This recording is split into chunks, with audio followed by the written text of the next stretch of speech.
नमस्कार दोस्तों, R S में आपका स्वागत है। दोस्तों, करंट अफेयर्स की इस सीरीज में हम लोग अगस्त महीने के पार्ट 1 में 1 से 7 अगस्त 2025 तक के करंट अफेयर्स के सभी क्वेश्चंस का सॉल्यूशन देखेंगे। दोस्तों, रियल टाइम और डिटेल्स करंट अफेयर्स की जानकारी के लिए आप मेरे साथ व्हाट्सएप चैनल RS में जुड़े रखते हैं। और दोस्तों, आपको पता है प्रत्येक क्वेश्चन के साथ बहुत सारे एडिशनल इन्फॉर्मेशन की भी प्राप्ति होती है, तो बहुत गौर के साथ स्टार्ट करते हैं। पहला क्वेश्चन है, हाल की रिपोर्ट के अनुसार वाणिज्य और उद्योग मंत्रालय द्वारा डिजिटलीकरण के प्रयासों के बाद बौद्धिक संपदा अर्थात इंटेलेक्चुअल प्रॉपर्टीज़ के दाखिल के मामले में भारत में 44% की वृद्धि पिछले 5 वर्षों में हुई है। सबसे ज़्यादा वृद्धि किसमें देखी गई है? तो सबसे ज़्यादा वृद्धि जो देखी गई है वो भौगोलिक संकेतन अर्थात GI टैगिंग जो होता है, GI टैग प्रदान किया जाता है, उसमें हुई है। सेकंड स्थान पर डिजाइन और तीसरे स्थान पर पेटेंट और चौथे स्थान पे कॉपीराइट रहा है। भौगोलिक संकेतन में 380%, डिजाइन में 266%, पेटेंट में 180% और कॉपीराइट में 83% की वृद्धि दर्ज की गई है। तो क्वेश्चन को समझ लेते हैं एक बार। क्या क्वेश्चन था? क्या होता है कि वाणिज्य और उद्योग मंत्रालय ये क्या कर रहा है? डिजिटलीकरण का प्रयास कर रहा है। इसमें जैसे जो भी पेटेंट करा, मुख्य रूप से पेटेंट ही उसको कहा जाता है, लेकिन उसमें जैसे GI टैगिंग हो गया, डिजाइन हो गया, पेटेंट हो गया, कॉपीराइट, ये सब जो प्रदान किया जाता है, तो उस मामले में बहुत ज़्यादा वृद्धि दर्ज की गई है। तो इसमें खास करके डिजिटलीकरण का प्रयास जो हुआ है, इसके कारण इसमें वृद्धि दर्ज की गई है। तो इसके दाखिल में 44% की वृद्धि पिछले 5 वर्षों में हुई है। तो इसमें सबसे ज़्यादा जो दाखिल हुआ है वो GI टैगिंग का हुआ है। नेक्स्ट, चीन के वैज्ञानिकों ने कार्बन डाइऑक्साइड से भोजन और भोजन संबंधी उत्पादों को विकसित करने की तकनीक विकसित की है। इसमें शामिल है, इसमें उपरोक्त दोनों शामिल है।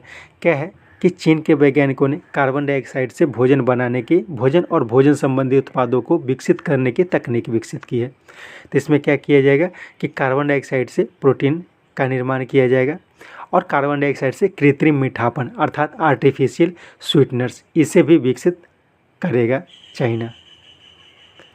नेक्स्ट,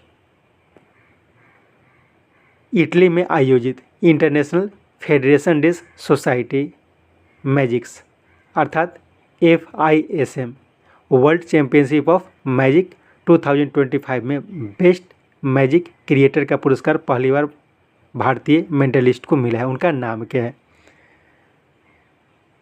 तो उनका नाम है सुहानी शाह। सुहानी शाह क्या है? एक मेंटलिस्ट है। मेंटलिस्ट क्या होता है कि किसी को देख के, किसी के बातों को सुन के उसके माइंड को पढ़ना, तो वही है सुहानी शाह। उन्हें बेस्ट मैजिक क्रिएटर का पुरस्कार दिया गया। और कहाँ दिया गया है?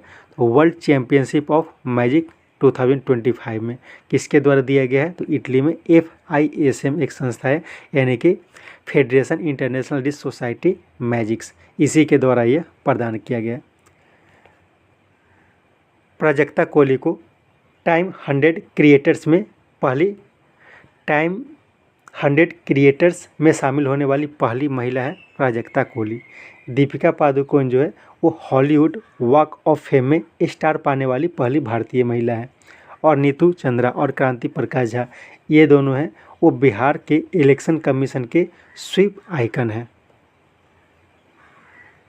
नेक्स्ट, ग्लोबल माइनिंग म्यूजियम से प्रभावित होकर सेंट्रल कोलफील्ड लिमिटेड की मदद से, किसकी मदद से, खनन पर्यटन अर्थात माइनिंग टूरिज्म शुरू करने वाला पहला भारतीय राज्य बना।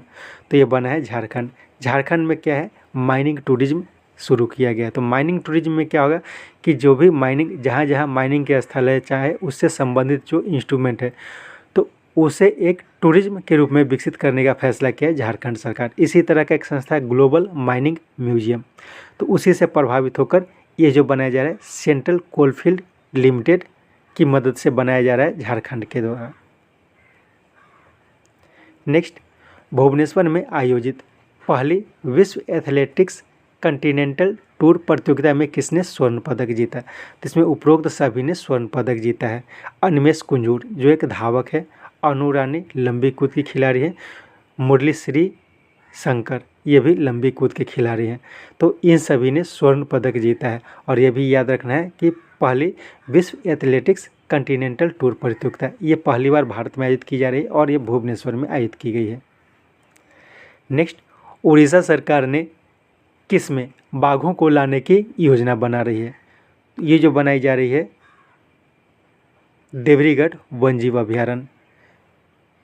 तो याद रखना है देवरीगढ़ वन जीव अभयारण्य ये कहाँ है? ये उड़ीसा में है। ऐसे सिमलीपाल वन जीव अभयारण्य और सतकोशिया टाइगर रिजर्व ये भी उड़ीसा में है, लेकिन देवरीगढ़ वन जीव अभयारण्य है वहाँ पे बाघों को लाने की योजना बना रही है उड़ीसा सरकार। इससे पहले सतकोशिया टाइगर रिजर्व जो है यहाँ भी बाघों को लाने की योजना बनाई गई थी, लेकिन ये असफल हो गया था। नेक्स्ट, पाकिस्तान सीमा के निकट भारत का पहला 4500 वर्ष पुरानी हड़प्पा कालीन बस्ती कहाँ? रातरिया ढेरी नामक स्थल में खोजा गया। तो ये जैसलमेर में खोजा गया। तो याद रखना है रातरिया ढेरी ये कहाँ है? ये जैसलमेर में। यहीं पे 4500 वर्ष पुराना हड़प्पा कालीन बस्ती खोजी गई है। नेक्स्ट, असम स्थित यूनेस्को धरोहर नेशनल पार्क जिसमें पहली बार ग्रासलैंड पक्षी जनगणना कराई गई, जिसमें पक्षियों की 33 प्रजातियां पाई गई हैं।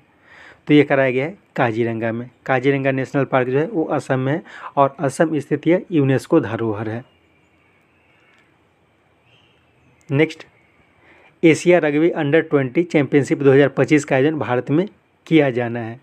इस संबंध में सत्य कथन को पहचाना। एक्चुअली इसका आयोजन हो चुका है अब तक, तो इसका सभी कथन सत्य है। क्या क्या है कि पहली बार इसका आयोजन जो किया गया ये बिहार के राजगीर स्पोर्ट्स कॉम्प्लेक्स में किया गया।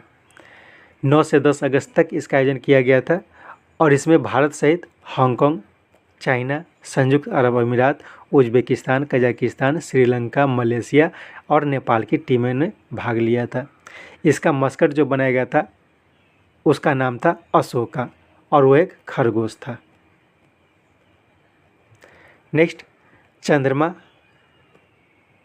और मंगल ग्रह पर भविष्य के मिशन के लिए तकनीक के परीक्षण, जिसमें मिशनों की शारीरिक, मनोवैज्ञानिक और परिचालन संबंधी चुनौतियों का अध्ययन किया जाएगा।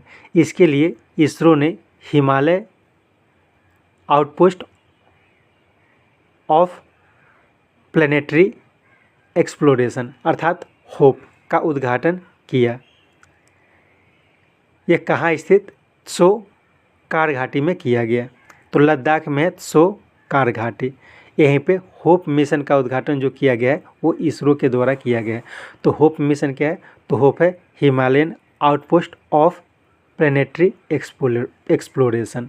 ठीक है, ये क्या काम करेगी?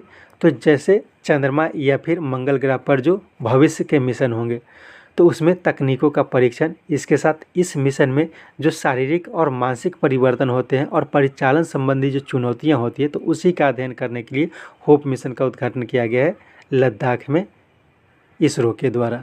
नेक्स्ट, इंडियन एयरफोर्स ने 16 एयरबस C-295 सैन्य परिवहन विमान की अंतिम खेप किस देश से प्राप्त की है?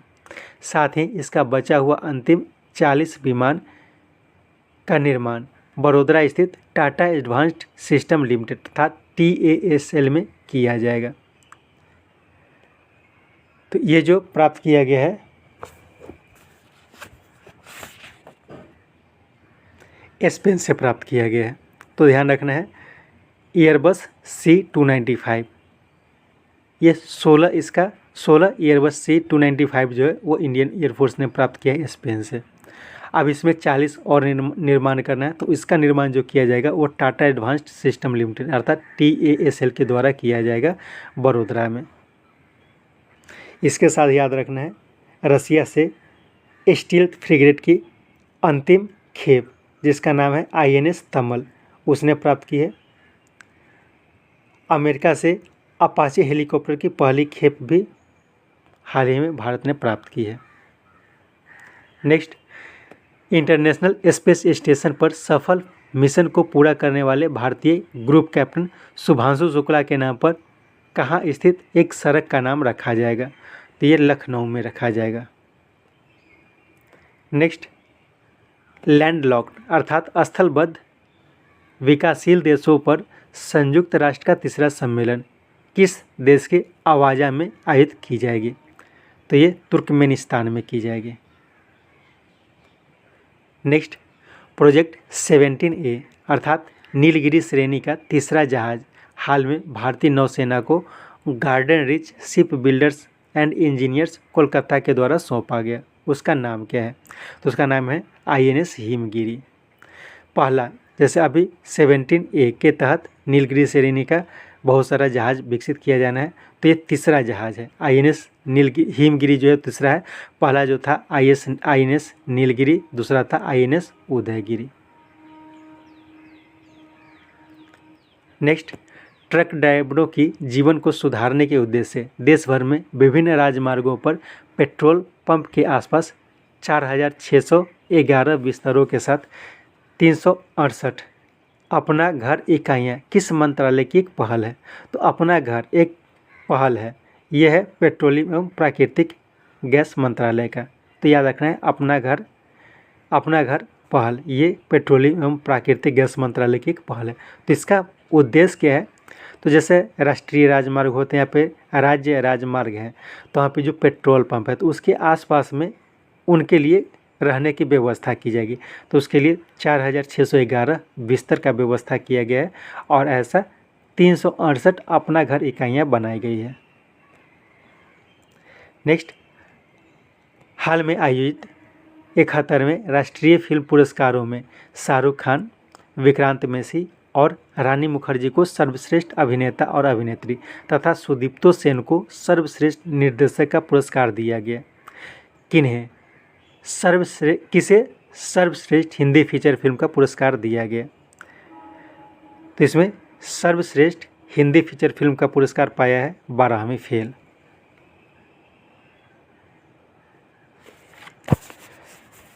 अब इसमें ध्यान रखना है कि शाहरुख खान को जो सर्वश्रेष्ठ अभिनेता का पुरस्कार दिया था फिल्म जवान के लिए दिया गया था। 12वीं फेल के लिए विक्रांत मैसी को सर्वश्रेष्ठ अभिनेता का पुरस्कार दिया गया था मिसेस चैटर्जी वर्सेस नॉर्वे। इसके लिए रानी मुखर्जी को सर्वश्रेष्ठ अभिनेत्री का पुरस्कार दिया गया और सुदीप्तो सेन इन्हें द केरला स्टोरी के डायरेक्शन के लिए सर्वश्रेष्ठ डायरेक्टर का पुरस्कार दिया गया था।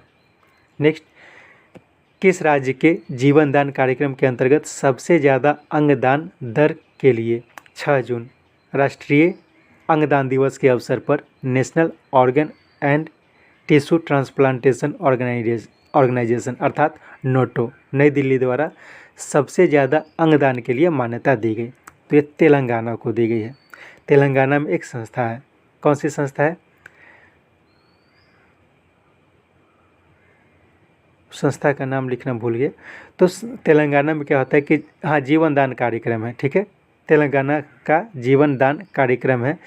तो उस जीवन दान कार्यक्रम के अंतर्गत सबसे ज़्यादा जन्मदर तेलंगाना में देखा गया है और ये जो पुरस्कार प्रदान किया गया है वो राष्ट्रीय अंगदान दिवस जो कि 6 जून को मनाया जाता है उसी के अवसर पर दिया गया है।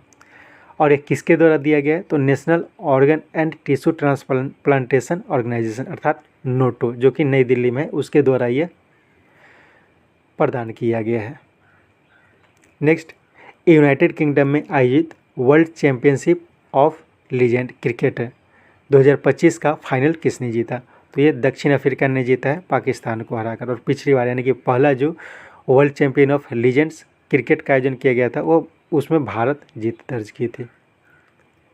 नेक्स्ट, पहली बार बिम्स्टेक पारंपरिक संगीत महोत्सव का आयोजन कहाँ किया गया जिसका उद्घाटन विदेश मंत्री एस जयशंकर ने किया? तो इसका आयोजन किया गया था भारत में।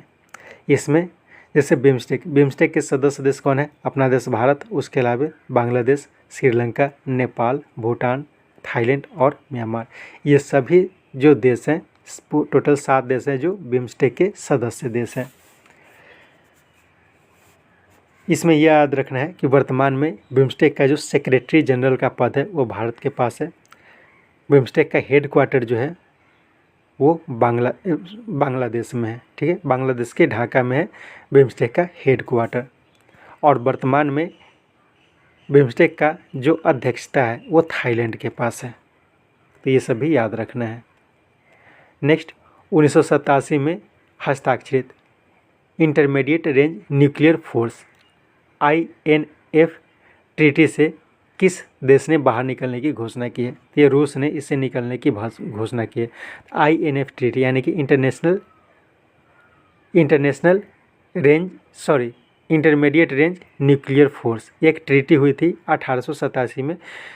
जो शीत युद्ध चल रहा था, तो शीत युद्ध जो चल रहा था तो उसी को बंद करने के उद्देश्य से अमेरिका और रसिया के बीच एक समझौता हुआ था, उसी को INF ट्रीटी कहा जाता है। तो उसी से रूस ने बाहर निकलने की घोषणा की है। हाल ही में ईरान ने joint comprehensive plan of action से बाहर निकलने की घोषणा की थी, जो कि ईरान और अमेरिका के बीच हुई थी। नेक्स्ट, कौन ऑस्ट्रेलिया पर्यटन का ब्रांड एम्बेसडर बनी? तो ये बनी है सारा तेंदुलकर। सारा तेंदुलकर जो है वो सचिन तेंदुलकर की बेटी है, जो ऑस्ट्रेलिया पर्यटन की ब्रांड एम्बेसडर बनी है। कैटरीना कैफ, हाल ही में इन्हें मालदीव का ब्रांड एम्बेसडर बनाया गया था। दीपिका पादुकोण, ऊपर बताया गया था, हॉलीवुड वॉक ऑफ फेम पर स्टार पाने वाली पहली भारतीय महिला बनी है। और प्राजक्ता कोहली टाइम 100 क्रिएटर की सूची में शामिल होने वाली पहली भारतीय महिला है। Next, international air traffic association अर्थात IATA के अनुसार जापान को पीछे छोड़कर भारत 5वां सबसे बड़ा विमानन बाजार बन गया। कौन अभी भी पहले स्थान पर है? तो अमेरिका अभी भी पहले स्थान पर है, चीन दूसरे स्थान पर है, यूनाइटेड किंगडम तीसरे स्थान पर है, स्पेन चौथे स्थान पर है। भारत जो है वो 5वां स्थान पर आ गया है और जापान जो है वो 6ठा स्थान पर चला गया है। नेक्स्ट, विभिन्न राज्यों तथा केंद्र शासित प्रदेशों में इलेक्ट्रिक मोबिलिटी लक्ष्य को प्राप्त करने के उद्देश्य से भारतीय राज्यों और केंद्र शासित प्रदेशों की प्रगति को ट्रैक करने के लिए नीति आयोग ने इंडिया इलेक्ट्रिक मोबिलिटी इंडेक्स अर्थात IEMI लॉन्च किया। यह 16 मूल्यों पर आधारित है। इसमें प्रमुख कौन है? तो उपरोक्त सभी जो है वो प्रमुख है। क्या उद्देश्य है कि जैसे इलेक्ट्रिक वाहन जो होता है तो इलेक्ट्रिक वाहन को बढ़ावा देना है, तो इसी के उद्देश्य से IEMI अर्थात इंडिया इलेक्ट्रिक मोबिलिटी इंडेक्स जारी करना शुरू किया है नीति आयोग ने। ठीक है, तो इसमें क्या किया जाएगा कि जो भी भारतीय राज्य हैं और केंद्र शासित प्रदेश है तो वो कहाँ पे ऐसा प्रयास किया जा रहा है जिससे इलेक्ट्रिक मोबिलिटी का लक्ष्य आसानी से और जल्दी तेज़ी से प्राप्त किया जा सकता है। तो इसी के लिए यह नीति आयोग के द्वारा शुरू की गई है IEMI अर्थात इंडिया इलेक्ट्रिक मोबिलिटी इंडेक्स। इसमें 16 मूल्यों पर आधारित एक इंडेक्स तैयार किया जाएगा। इसमें प्रमुख है परिवहन, विद्युतीकरण प्रगति, चार्जिंग इंफ्रास्ट्रक्चर की तैयारी, इलेक्ट्रिक व्हीकल अनुसंधान और नवाचार। ये प्रमुख है और सब प्रमुख ही हैं, लेकिन ये सबसे ज़्यादा प्रमुख है। नेक्स्ट, काउंटर पॉइंट रिसर्च द्वारा हाल में प्रकाशित 2025 ग्लोबल AICTE इंडेक्स, इसमें किसने पहला स्थान प्राप्त किया है? तो इसमें सिंगापुर जो है पहले स्थान पर है, सियोल दूसरे स्थान पर है और बीजिंग तीसरे स्थान पर है। इस लिस्ट में भारत की तरफ से बेंगलुरु जो है वो शीर्ष स्थान प्राप्त किया है और बेंगलुरु ने इसमें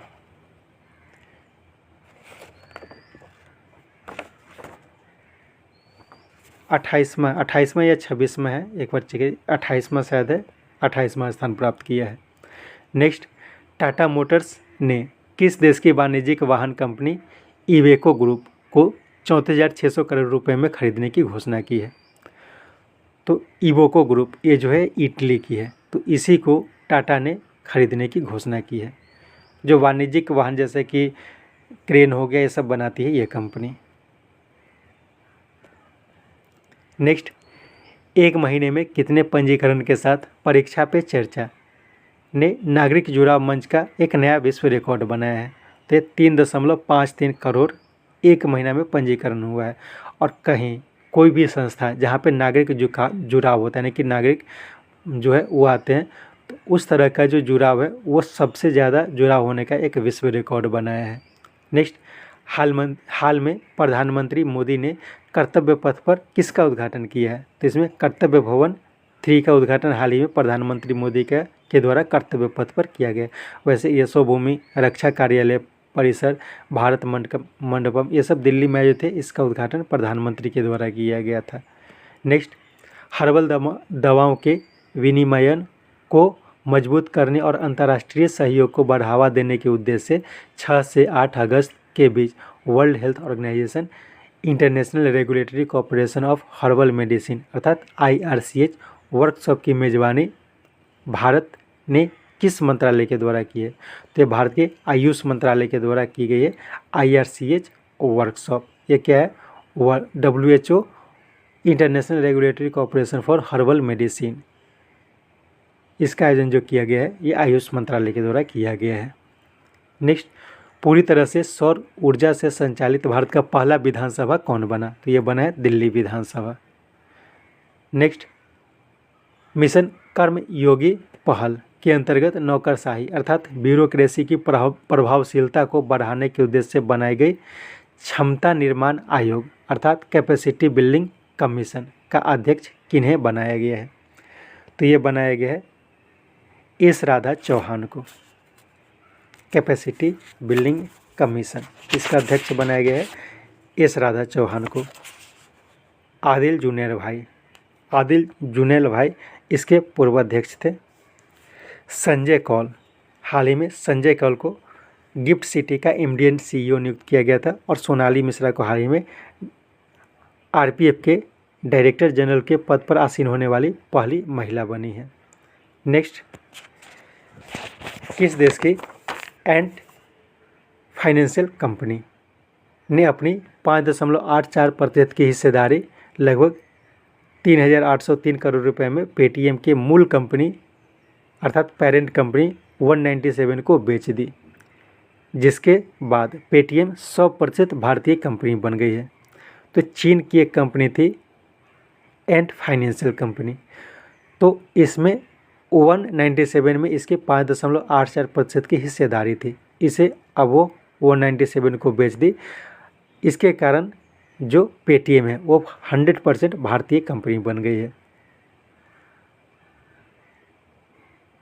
नेक्स्ट, वर्ष 2026 में किस देश में आयोजित होने वाली बोगोटा अंतर्राष्ट्रीय पुस्तक मेला अर्थात FILBO में भारत को सम्मानित अतिथि अर्थात गेस्ट ऑफ ऑनर का सम्मान प्रदान करने की घोषणा की गई है? तो ये कोलंबिया में आयोजित होगी बोगोटा अंतर्राष्ट्रीय पुस्तक मेला। नेक्स्ट, सीतामढ़ी बिहार में माँ सीता की जन्मस्थली पुनौरा धाम में जानकी मंदिर के पुनर्विकास का उद्घाटन किसने किया? तो ये उद्घाटन किया गया है गृह मंत्री अमित शाह के द्वारा। नेक्स्ट, मिंग आंग ह्लाइंग किस देश के कार्यवाहक प्रधानमंत्री बने? तो हाल ही में म्यांमार के नए कार्यवाहक प्रधानमंत्री बन गए हैं मिंग आंग ह्लाइंग। इससे पूर्व यू मिंट स्वे ये जो है वो म्यांमार के कार्यवाहक राष्ट्रपति थे। हाल ही में उनका निधन हो गया। इसके बाद मिन आंग ह्लाइंग को म्यांमार का कार्यवाहक राष्ट्रपति बना है। हाल ही में मालदोवा के नए राष्ट्रपति बने माया संधू। उरुग्वे के नए राष्ट्रपति बने हैं यामुंडू ओरसी और घाना के राष्ट्रपति हाल ही में बने जॉन महामानी ड्रामानी। इसके साथ ये सेट समाप्त होता है। उम्मीद है ये सेट आपके लिए उपयोगी। कोशिश करके 2-3 बार करके सेट को सुने ताकि अधिक से अधिक जानकारी आपको मिल सके। Thank you.